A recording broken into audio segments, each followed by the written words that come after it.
11واں عمل جس سے انسان کے گناہ معاف ہوتے ہیں وہ ہے حج کرنا۔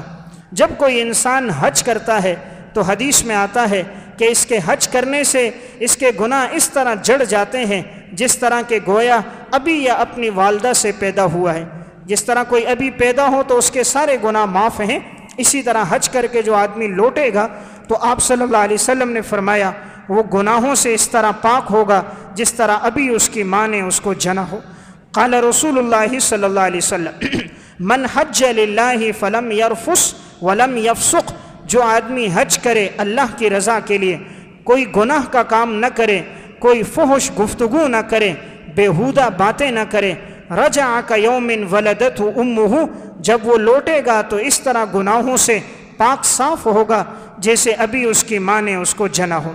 تو حج کرنا بھی ایک بہت بڑی عبادت ہے۔ اللہ رب العزت نے جسے توفیق دی ہو حج کی عبادت کرے تو اس کے ماضی کے سارے گناہ جڑ جائیں گے۔ رسول اللہ صلی اللہ علیہ وسلم نے فرمایا والحج المبرور لیس له جزاء الا الجنہ، جو حج اللہ کے ہاں قبول ہو جائے اس کا بدلہ نہیں ہے سوائے جنت کے، جنت کے علاوہ اس کا کوئی بدلہ نہیں۔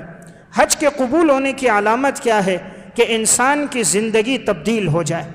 اگر ایک انسان کی زندگی تبدیل نہیں ہوتی، حج کرنے سے پہلے جیسی زندگی تھی، حج سے لوٹ کر آیا اب بھی نمازیں نہیں پڑھتا، نوافل کا اہتمام نہیں ہے، فرائض کا اہتمام نہیں ہے، حقوق العباد کی ادائیگی نہیں کرتا، گویا حج اللہ کے ہاں قبول نہیں۔